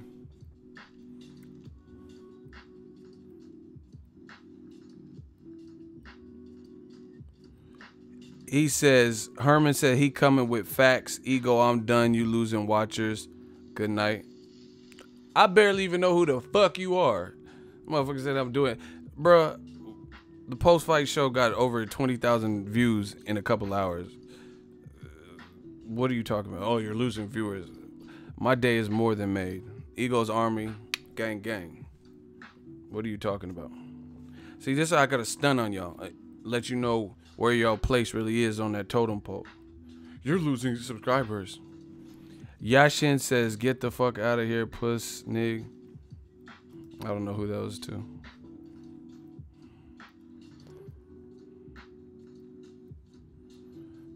Wilder Fury is a great fight, man. Actually, you know what? For Joshua, I'll say this about Joshua's performance. It wasn't surprising. I mean, he was the bigger guy, the youthful guy. He's been more active, more momentum. You know, the size advantage was apparent. But what he did do that I did like was his jab to the body. I like that. As a tall fighter, I like the fact that he did that.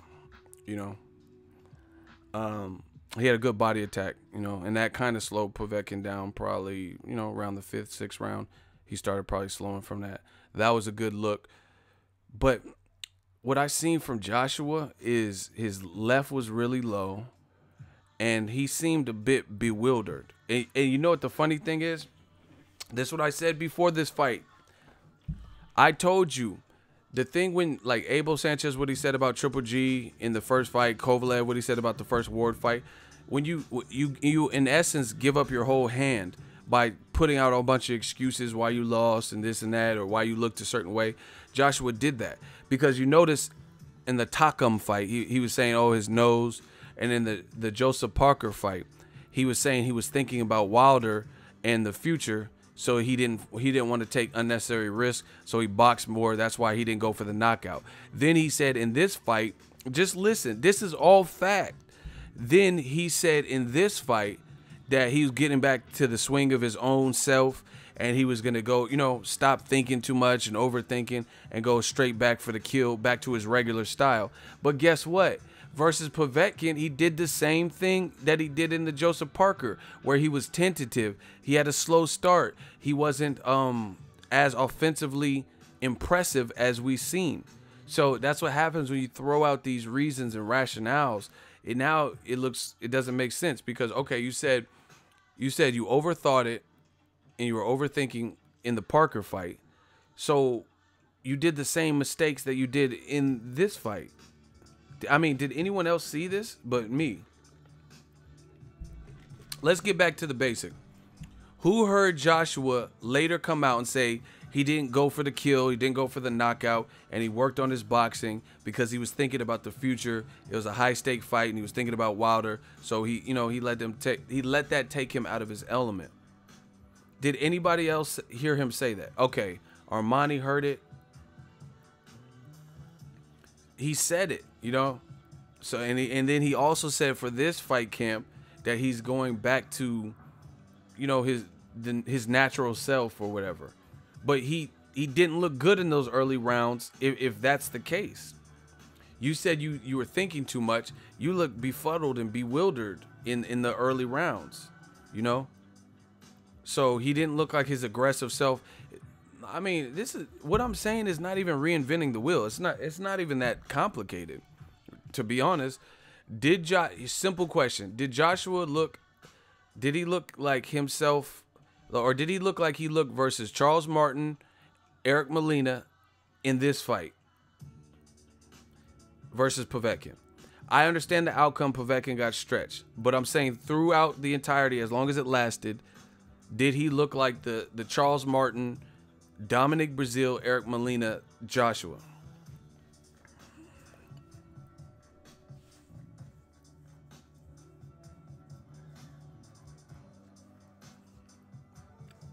It's a simple question.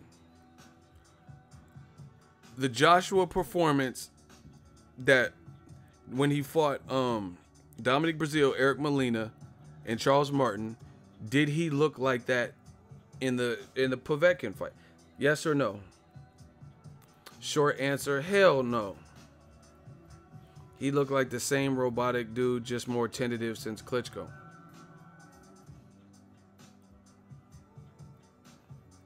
See, that I know I can't be the only one that sees this. And you brought up a good point. Ever since the Klitschko fight where he was knocked down, he has not seemed like he seems more cautious. Period. In general. So I feel like that dented his confidence, even though he won that fight.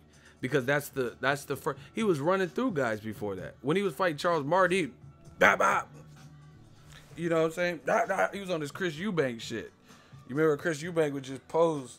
He would knock you out and just pose. Joshua was like steamrolling some shit. And this is the thing. I'm not talking about he was steamrolling elite level guys then, or he was steamrolling certain guys, and then now he's not steaming elite level guys. Because that can change. Listen, like when Triple G started fighting better competition, his fight got harder. That's natural. But I'm saying he was blowing through Dominic Breazeale, Eric Molina level dudes, right? Dominic Breazeale, Eric Molina, Charles Martin level dudes. He was steamrolling them. Even when he's fighting those common denominator type of guys that you would put in that same echelon, even though Joseph Parker was a champion, I would rate him somewhere in that same category. It's not like he's like a Luis Ortiz, Deontay Wilder, Tyson Fury category. So I would put him in that same tier. Carlos Takam, he just lost to Derek Chisora. You know, Carlos Takam got knocked out by Povetkin. So I put all those guys kind of in the same type of tier of fighters. Good fighters, but, you know, there's a separation between the top three guys and them, right? And guess what? You were steamrolling that level, that caliber of heavyweight then, and then now, since the Klitschko, it's I don't know. It seems like psychologically or something has triggered him to be a bit more cautious because he's not looking as explosive. I've watched Joshua's whole career. When he fought Kevin Johnson, he hadn't been stopped before. He fought Tyson Fury and all these guys hadn't been stopped. Joshua was explosive and ripping uppercuts and, you know, Gary Cornish, these types of fights. He was destroying these guys. Eric Molina got destroyed. I got pictures on my computer where Eric Molina just, you know. But now he's fighting guys you would put in that same tier system. And after the Klitschko fight, he seems more hesitant. So I don't know.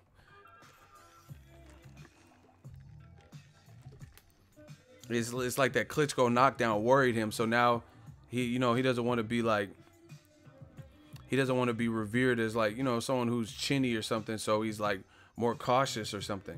You get what I'm saying? That's what it appears like to me. Because he was taking similar stature heavyweights and he was destroying them. And then after he gets knocked down to Klitschko and he's in a war, he's like, I mean, even like Pacquiao got knocked out by Marquez. He started boxing more, you know, because nobody's trying to get stretched again.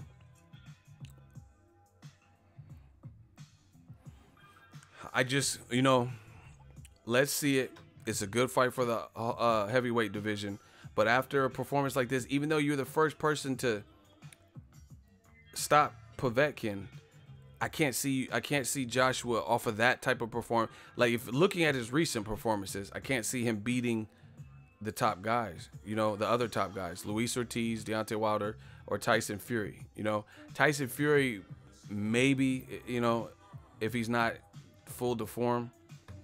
But it's funny too, in my honest opinion, which I don't even like doing this too much because there's no way to prove it because it's not the reality of what's happening. But in my honest opinion, if this Povetkin fight was not ordered and Wilder fought Povetkin this year, do you understand that Wilder would be ridiculed? In my honest opinion, I think Wilder would be ridiculed for having a bum-ass resume, and they would give Wilder no P's, no stripes, no additional clout for knocking out Povetkin. They would be like, oh, he knocked out Povetkin. Klitschko already beat him. He was a drug addict. He's off the drug. But when AJ does it, he just, you know, he's Taimak from The Last Dragon or some shit. He got the glow. I mean, does anyone disagree with me? Do you guys really believe if Wilder says, you know what, fuck AJ, I can't get that fight. Fury fight fell apart.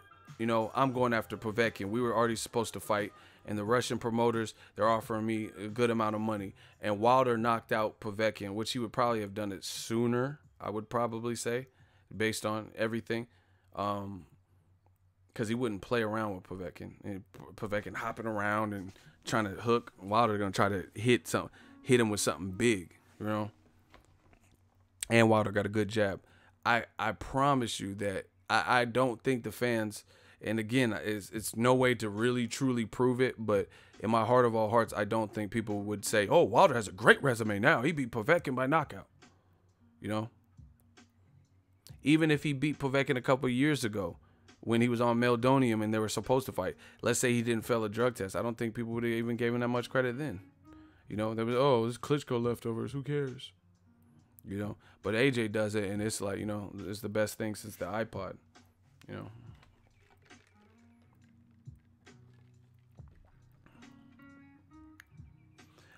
See, he said, I'm over here shaking my head in agreement like we're in the same room. That's 2 fights Wilder missed out on because the opponents both failed drug tests. Exactly. But then when Joshua knocks him out, you know, it's like, oh, he's, you know, the UK commentary is like super biased, bro. They said that Joshua just keeps getting better and better. To me, it looks like Joshua is reached his peak in the Klitschko fight. That was a good win. And it looks like he's regressed. Maybe in the confidence department, maybe physically. I don't know. I can't put my finger on what it is. You know, maybe it's the looming Wilder fight. I don't know. But they're on the Sky Sports or whoever, DAZN or whoever said it. They said, oh, he keep getting better and better. What are you talking about? His performances have when you fight, here's better and better to me. Errol Spence. Errol Spence took his step up to a champion. He was a contender, challenger, whatever the fuck people call it. He went to the UK, had a tough fight with Kell Brook, and then he stopped Kell Brook. Errol Spence, since Kell Brook is the best name on his resume, I think most people would agree for Errol Spence as of the moment, right? Now when he's fighting less than welterweights, you know, welterweights that we would rank under Kell Brook, he's destroying them, right? That's what I would imagine would happen. You know, if you could beat Kell Brook, who was a top level at that time, top level welterweight, undefeated at welterweight, and you beat him by stoppage, then when you're fighting Lamont Peterson, who really had probably 1 fight at welterweight, 2 if you count the Felix Diaz catchweight at 143. I know this off the top of my head. Lamont Peterson fought David Avanesyan on the Broner versus Granados undercard. See, I was at that fight. It happened in February. I told you, I'm like an encyclopedia. I'm like a robot when it comes to... Call me serious, brother. Serious. I'm serious with this. I know this off the top of my head. So Lamont Peterson fought Felix Diaz at a catchweight, which was technically welterweight, but it wasn't 147. And then he fought David Avanesyan, and then he fought Spence. Spence bullied him and made an otherwise good fighter who had competitive fights with Victor Ortiz, Amir Khan. He made Peterson. We haven't seen Peterson back in the ring. You know, Spence completely not. Ocampo, I was at that fight. He got bodied in 1 round. He got knocked out. You know what I mean? So that's what I would imagine would happen more often than not. That's what I guess that's what I would like to see happen. You fight a Klitschko, then when you fight guys who aren't as revered or as skilled or experienced or strong and big as Klitschko, I would like to see your opponent, your performances boost up. But we haven't really seen that from Joshua. Errol Spence, we have seen that. Since he beat Kell Brook, when he's beat other welterweights who we probably wouldn't rank as high as Kell Brook at the welterweight level, like Lamont Peterson, Ocampo, he showed you true separation. Joshua hasn't, since the Klitschko fight, showed us like pure dominance and complete separation. You get what I'm saying? Takam got laid the fuck out by Derek Chisora and Povetkin. You know what I'm saying? He got knocked out. Joshua's knockout was more of like a mercy referee on that bullshit. Don't you be in that bullshit? You know, more of that, like, it was kind of questionable. You know, why did you stop it right there? You know, yes, he was probably hurt, but you didn't have to stop it right there. You know, maybe he could have gathered himself, but we will never know now. You know, his Joseph Parker fight wasn't really convincing. I mean, he won, but neither one of them really excelled. You know, the Povetkin fight, I had him losing at the time of the stoppage. A writer from Ring TV had him losing at the time of the stoppage, like 4 rounds to 2 or 1 or something, you know, whatever it was. So for DAZN and Sky or whatever say he's improving every fight, I haven't seen that. I've seen him fight guys lesser than Klitschko and have not, like, I don't know. How do you knock out Klitschko viciously? You know, that was a good knockout and everything. And then you fight Carlos Takam, and then you're knockout, and he's been knocked out by Povetkin before at that point, and he's a late replacement, 2 to 3 weeks notice, and then that becomes difficult. Do you get what I'm saying? That's regressing to me. So if Errol Spence knocked out Keith Thurman and then he were to fight Josecito Lopez, I understand styles make fights, but I would like to believe that if you could knock out Keith Thurman, who's like more so in his prime minus his injuries, he's undefeated at least, that you would be able to knock out a guy like Josecito Lopez, or at least excel versus him where you could show true separation, you know?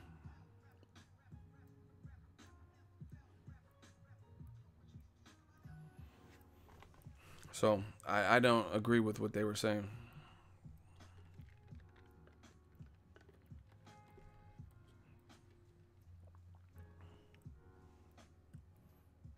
I think Joshua's been spotty since the Klitschko fight. Like, I don't know what it is. I don't know if that, you know, if that made him feel it, like, you know, hurt his confidence or whatever because he was in the war. Now he's, you know, trying to be cautious. I don't know. I can't really tell why it's that way. But performance-wise, it looks like it showed up. So, again, you guys can say whatever. But I think the Joshua that showed up versus Povetkin, even though he pulled the trigger and got it done, I don't see that being the formula to beat Wilder. In fact, I think based on that performance, Fury is a tougher fight. So I'm going to go on record off of what I see, just like the first thing. I said if Wilder could beat Luis Ortiz, I think he could beat Joshua, just because the style matchup with Luis Ortiz is a bit harder. Like, I think Luis Ortiz is more technical than Joshua. Plus, he has better feet, doesn't have the stamina issues, and he's a southpaw. So if he could beat him, I think he'd beat Joshua. You know, if Wilder can knock out Tyson Fury, then I think he can knock out Joshua. Joshua's left hand was down, and Wilder got long-ass arms. Povetkin got short-ass arms. You know what? I'm gonna show you, or I'm gonna bring it up. Hold on, so you guys can understand where I'm coming from. Okay, Alexander Povetkin, his reach is 75 inches. 75 inches. Everybody remember that magical number. Povetkin's 39 with a 75-inch reach. Deontay Wilder is 32, so younger. He has a 98% knockout ratio, and he has an 83-inch reach. On top of, you know, just being a completely different style. but also awkward, and being an inch taller. So we're talking about almost 10 inches. Listen to me. Almost 10 inches in terms of the reach disparity between a Wilder and a Povetkin. Once again, Wilder has an 83-inch reach wingspan and 75 for Alexander Povetkin. That's an 8-inch reach. You know, that's almost 10 inches. That's an 8-inch reach advantage. And Povetkin was getting off shots. What are you talking about? Povetkin was landing with shorter arms, you know, finding a way on the inside. Wilder has a good jab and longer arms and an inch taller, and actually is underrated his foot speed, being able to move a foot. You know, that's all. Like my dude, Real Brother 32 said. He said that's almost a foot difference if you factor in the leather glove. That's what I'm saying. That's Wilder also has a 10-pound weight advantage in his right hand. That, man, if you get touched by that right, you're going to feel a type of way. We working. Listen, we can argue this all day. Make the fight. You know, I'll give props to the winner. Point blank, period. Wilder Fury Wilder Fury winner gets props, and the winner of that face Joshua in April, they get props. That's it.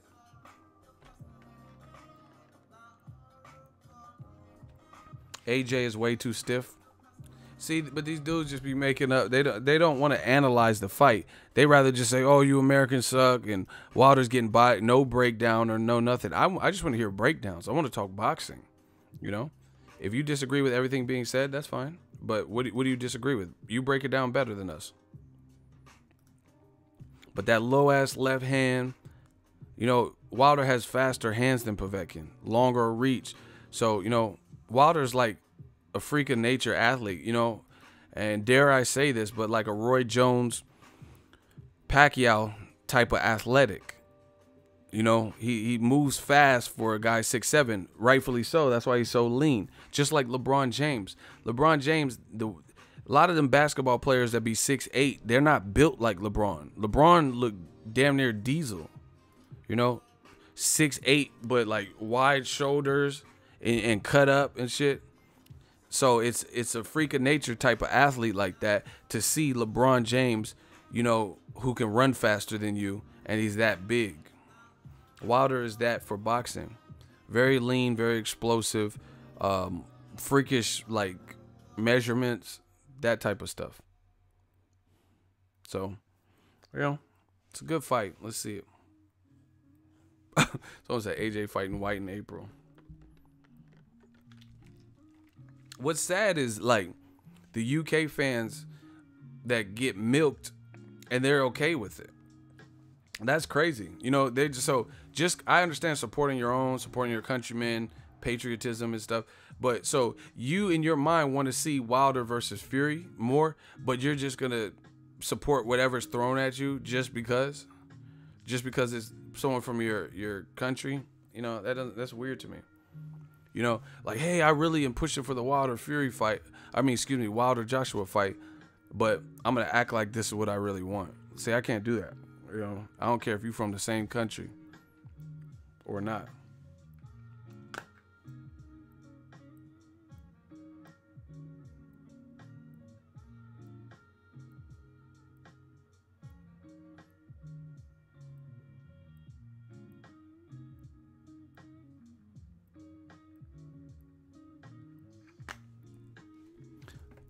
Make sure you smash the like button. They accept that bullshit like sheep being led to the slaughter. You know, I'm not doing that. You know, we're the fans. We keep the lights on, so to speak. And that's what it is. Why should we not have a say in this game? You know, we're all like mini stockholders. The amount of money we spend on subscriptions and DAZN. Oh, you know what? Remind me, I'm canceling that DAZN until I know what's on the schedule. Dillian White, I'll get it again. Hey, how do you cancel a subscription on DAZN? I'm canceling it.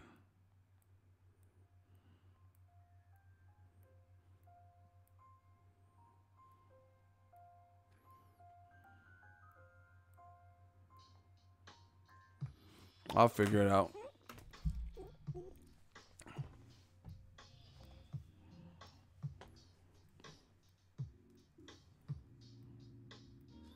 Fury tall as fucking box, fluid as fuck.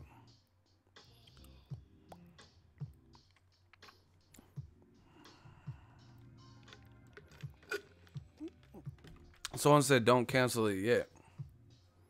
Vargas fights in October. I'll be watching Conor McGregor that night. I don't know what you're thinking. Conor McGregor, he said Khabib had a chicken jaw. I gotta see that. So I probably won't be able to watch Jesse Vargas fight. Because I'm gonna fuck the Mayweather. You know, I'm gonna be watching Conor McGregor that night. And that's a rare time. Normally I always prioritize boxing, but you know, Billy Joe Saunders versus Andre, that's a good one. I like that. I like that a lot. But I'll probably go to my boy's house and he'll do the trial.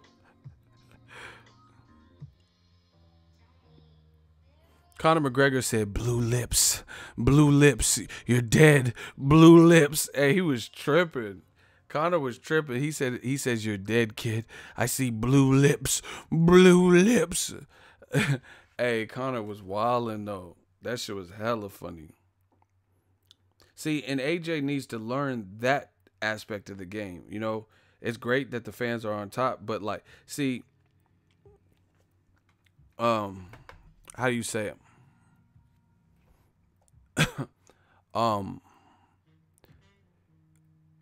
That's why Conor can lose to Mayweather and still come back, because he's a good fighter, but he's also entertaining, you know? Blue lips. I don't just thinking the blue lips. You gotta fucking, you're dead. You know, doing all that. Attacking buses. I'm not saying you have to do all that, but you get what I'm saying? He could come back because he's still putting on the show, you know, or at least for right now.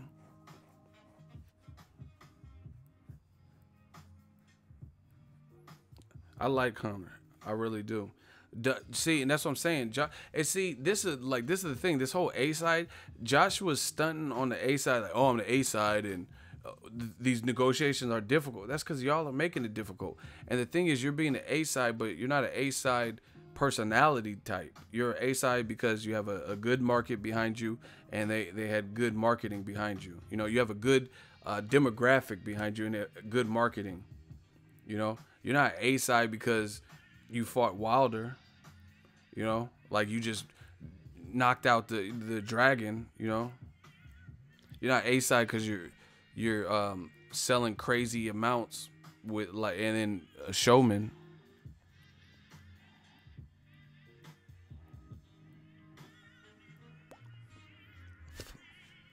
So it'll be interesting to see what happens next. But what happened to Joshua said he was going to fight 3 times this year after the Takum fight. That didn't happen. A lot of inconsistencies from Team Joshua in what they've said, you know.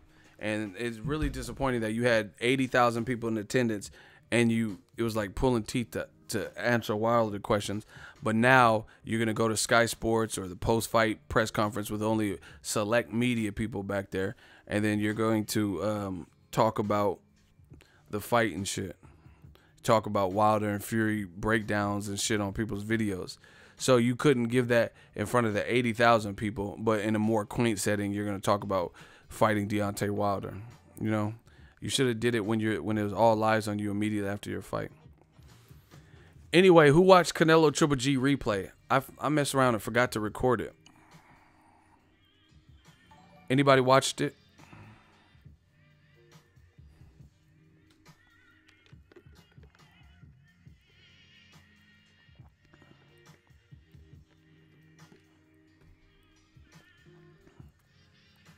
Look at Dizzy. Bro, you can't beat New Media. He said he dropped Wilder's name in the ring, though. He did it at the tail end of the whole interview, and he never answered the question. See, look, I love being challenged. See, New Media, we don't have to create the narrative. We let the story play out. Yeah, he did say Wilder's name. But good luck to both of them. I wish them well. Look, how tough this game is. I'm in it to win it. I'm in it to learn. Look, as I said, enough of the talking about my development. That's down to the team. But as I said, April 13th is what I'm really interested in. What's happening here in Wembley Stadium again? Who do you think wins out of Deontay Wilder and Tyson Fury? I'm not too fussed who wins, if I'm honest. I only concentrate on myself. But good luck to both of them. I wish them well. And may the champion bring himself to the UK and let's have a good dust-up. If that fight can't be made, would you be interested in going over old ground with your old friend Dillian White? Where's Dylan? Where is he? He's somewhere amongst the crowd, but he's a serious fighter. That's all I want to fight is serious. So when they asked you about who wins Tyson Fury, the biggest fight in your division, Wilder Fury, two guys that are both talking shit about you, they ask you who wins that fight. You say, oh, I don't really know. I don't really put too much thinking or thought into it. I'm just worried about my own self, but good luck to both of them. Then they ask you about Dillian White, which you already knocked him out. And then you have, where Dylan? Where you at, Dylan? Haha, he's a lion. Why you have so much energy to give to Dillian White, but the guys who are also considered, and, you know, some people are saying Wilder Fury winner is the A side. You know, you don't have but 2 words to give them. So, If I know you're not a betting man, but you are a betting man, but if you had to pick one name that you're going to face here on April 13th, who would it be? Anyone. I don't want to talk no more about it. Do you know what I mean? There's no he said if you could pick one name of who you would fight next, who would it be? Anyone. I don't want to talk about it no more. Then he finally says Wilder. Sign up, again. If I know you're not a betting man, but you are a betting man, but if you had to pick one name that you're going to face here on April 13th, who would it be? Anyone. I don't want to talk no more about it. Do you know what I mean? There's no contract signed at the minute, so my number 1 would be Wilder, and then that's it. Look, that's it. Let me not talk about number 2, number 3. Wilder, that's it. Yeah. I'm going to let you go, but I just want to know. See how egged on that was? Okay. This shit is so scripted. I'm going to play it again. The interviewer, shout out to the UK interviewer. Y'all need more UK journalism like that. He's stuck by his questions. He knows the world wants to see Wilder. Despite y'all saying Wilder's a bum fighter and Fury's inactive and on coat, all this bullshit. Shout out to the UK journalist. He was pressing Joshua for an answer. He says, if you're a betting man and you had to say one name to fight in April, who would it be? He said, I don't care. Anybody. I'm not going to say I don't want to talk about it. There's no contract signed. That's the first words out of his mouth. And then he barely said, he uttered the words Wilder. The crowd went wild. Then he heard the crowd go wild, and then he was like, yeah, Wilder. Yeah, that's it. I don't want to say a number 2 and 3. He just did that because the crowd... Listen, you're asked a direct question, and your first words out of your mouth, I don't want to say nothing. I don't want to talk about this no more. You know, no contract's been signed, you know, and it looks like the interviewer is staring at you. And then somehow Wilder came out. The crowd goes berserk. Ah, Wilder. You know, I thought no one in the UK knows Wilder. You know, old media is getting so crucified. If nobody in the UK knows, this is what they said, if nobody in the UK knows Wilder, then why would they get excited? Why did they go, when he said Wilder? I thought Eddie Hearn and all you UK channels and all that, I thought y'all said that Wilder needs to fight Dillian White to up his profile. To this day, he hasn't fought Tyson Fury yet. And to this point, he hasn't fought Dillian White yet. So he hasn't raised his UK profile by fighting a UK name. Luis King Kong Ortiz is his only fight for this year from Cuba. So what happened? I thought he had to raise his UK profile. You dudes is dead door. I told y'all. You know, and this is what happens when you follow the wrong person's lead. Y'all going off that cliff. Wilder needs a UK name and fight in the O2 Arena and build his profile. They knew exactly who the fuck Wilder was because they went crazy. And despite avoiding the question, when he finally said Wilder from the insistence of the interviewer and then the crowd reacted, then he was like, yeah, Wilder. Just listen. You want to say something? And then... name that you're going to face here on April 13th, who would it be? Remember when I said that at the press conference? And I meant it. So we're at a different level now, and I've got to find my feet again. If I know you're not a betting man, but well, you are a betting man, but if you had to pick one name that you're going to face here on April 13th, who would it be? Anyone. I don't want to talk no more about it. Do you know what I mean? There's no contract signed at the minute, so my number one would be Wilder, and then that's it. Look, that's it. Let me not talk about number two, number three, Wilder. That's it. Yeah. I'm going to let you go, but I just want to know if you want to say something to. As soon as the crowd got loud, then all of a sudden, yeah, Wilder, that's it, that's who. You know, that's like pulling teeth. You know, that was like pulling teeth, to be honest. He waited for the crowd to react, and then when the crowd clearly got out their seats for Wilder, and that name excited them, then he was like, yeah, Wilder, that's it. Yeah, why should I talk about number 2 or 3? Man, fuck, I do number 2 or 3. It's about Wilder. But once again, inconsistency. Earlier in the interview, he said, oh, yeah, we're going to do a Twitter poll. We'll do a Twitter poll and see who they want. But then when you said Wilder, they went crazy. Why don't you do a live poll right there? Say, who should I fight next? Deontay Wilder, let me hear you scream. If you want Wilder, let me hear you scream. They would, if you want to see me fight Dillian White, April 13th, let me hear you scream. If you want me to fight against Dominic Brazil, let me hear you scream. A rematch. If you want me to fight Luis King Kong Ortiz, let me get a straight.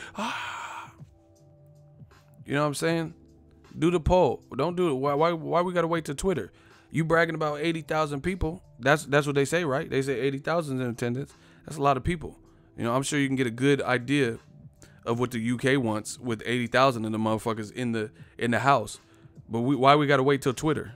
You know, where you can fabricate it, hire bots to, you know, rig a poll. Let's hear the crowd. They know. I'm telling you, they know. Do the poll right then and there. You know, like I've been to little concerts and events. I was at an R. Kelly concert. And he was like, the left side, make some noise. And then he held the microphone. And he's like, all my people down the middle, make some noise. All the people on the right. And then whoever made whatever side made the most noise, he started throwing T-shirts and shit. Oh. You know, because you can get a good indication of the volume, you know, the decibel increase, especially if there's 80,000 people, you know. But once again, I thought the UK told me no one knows who Wilder is in the UK.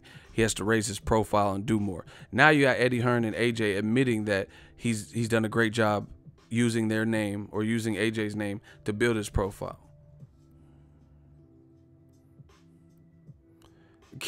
Kennedy Linder be killing you. Hey, Kennedy Linder, where do you live? You funny. You be killing. Kennedy Linder be having points. Shout out to my shooters. He said DAZN was the #1 app before it even came out. You know, that's what I'm saying. That's why I don't want no Twitter poll. Because remember, somebody had a Twitter poll and the results were so crazy.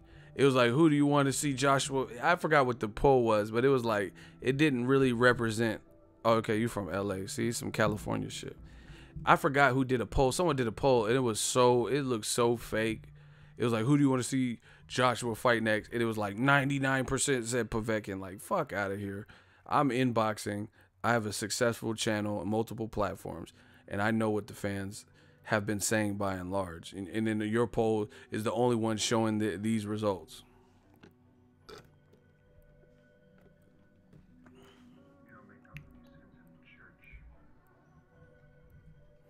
New media, man, we coming.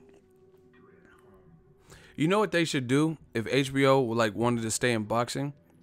Get Triple G, Abel Sanchez, and Tom Loeffler, and Canelo, and Chepo, and Eddie Reynoso with Max Kellerman, and tell them to watch the fight and score the fight with what they see. That would be fun.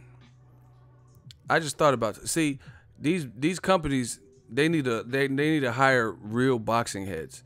That would be a good show. You know, I want to see basically like Family Feud. You know how they have the Kevin Hart's family versus Dwayne "The Rock" Johnson's family.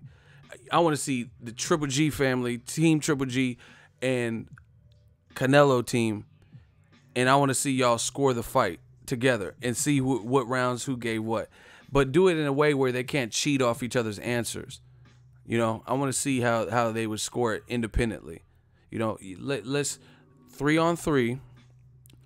Chepo, Eddie, Canelo score each round independent of, you know, in a separate cubicle or something with a little iPad or something to watch the fight. And then Abel, Tom Loeffler, and Triple G or something like that. That would be fun.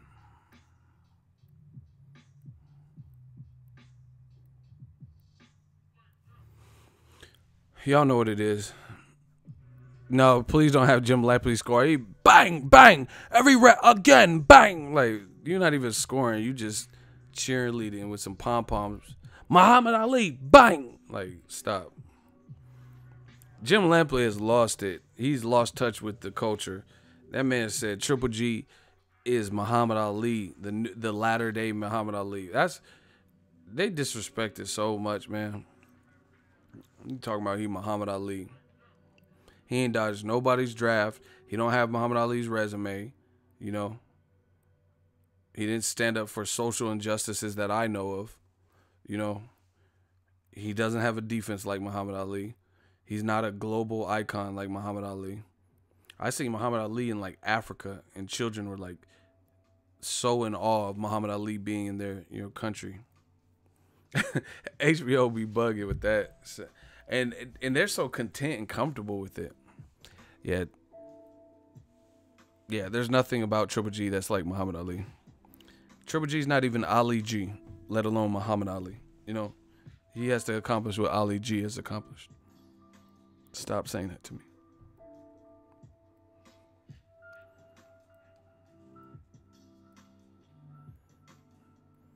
He said footwork like Ali. Stop it.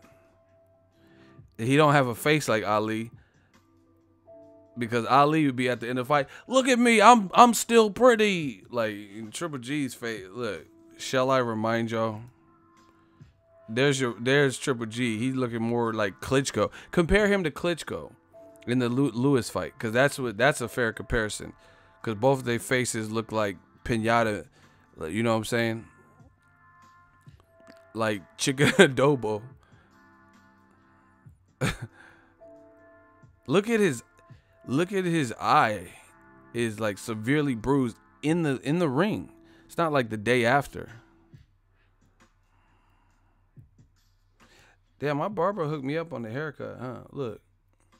We out here riding, look. We riding. Yeah, I'm back. Hey, they got me back, my barber. Man, stop it. Triple G's a latter day Muhammad Ali. Yeah, Mexican style.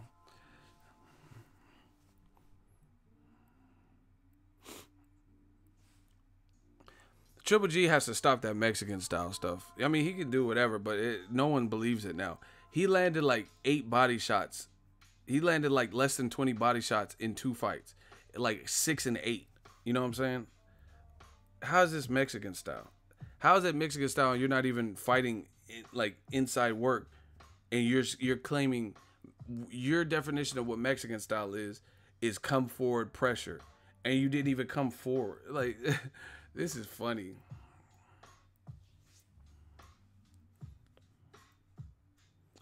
Hold on.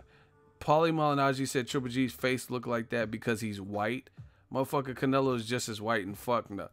See, they know what's up then, because his face didn't look like that after no other fight immediately like that. You know, when he fought Gabe Rosado, he supposedly had the flu and his face didn't even look like that. Gabe Rosado landed some shots. See, it's always excuses. Jim Lampley's the Grand Wizard. He already told you. He said, even when you lose on our network, you still won, motherfucker. He said, even though you lost, you won. So that says everything I need to know.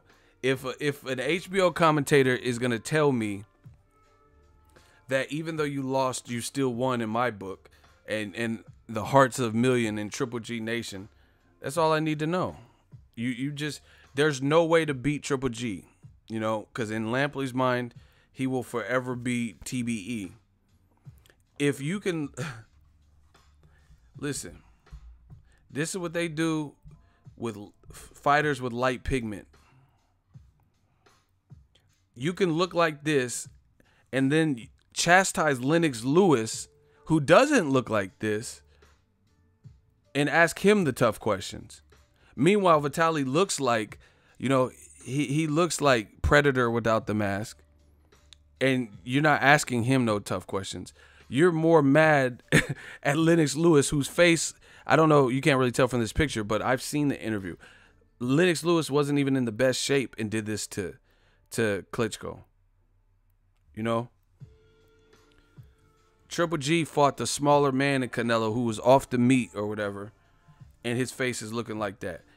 Yet Lampley still compares him to Muhammad Ali. So in Lampley's world, Triple G can do no wrong. He can get, I promise you, this is why they didn't want to see Triple G fight Andre Ward, because Andre Ward probably would have stopped Triple G. At 68, he would have stopped him, in my opinion, right? And then Jim Lampley would have been like, oh, Andre Ward is a weight bully, and Triple G, he's still the Rambo of boxing. You know, he would Triple G. There's no way to beat Triple G. He's like the lawnmower man or some shit. Like, he just won't. You know, there's no way you could defeat him. If you're so disillusioned and that's what you have made up in your mind, that's what it is. Ward could knock him out, and he would be like, he's still gonna be eternal in all of our hearts as the hardest working man in show business. You know, that's what you want to believe, so fuck it. That man said Triple G Nation. That's how I know you're a casual. You know what I'm saying? Like, that's how I know you have a horse in the race.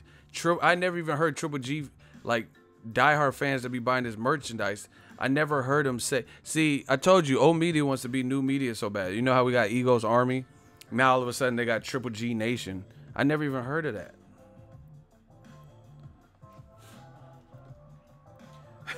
Klitschko looks like Terminator 2 after a fight with new generation Terminator. I'm done.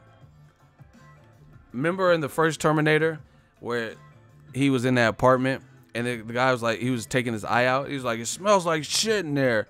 And Arnold was like, fuck you, asshole. I don't know why that part was so funny to me.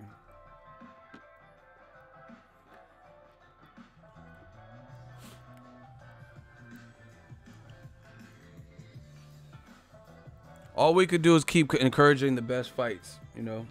The debates are cool and fun. We know who knows their stuff and who doesn't. Like I said, I'm looking forward to Triple G versus Charlo next, since he got robbed. There's no reason for a tune-up. He's 36.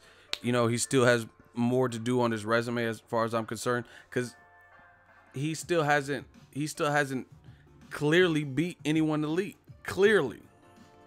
And I don't care if you think in your mind he clearly should have won. I'm talking about judges on the scorecards, on the judges' books, clearly beat somebody.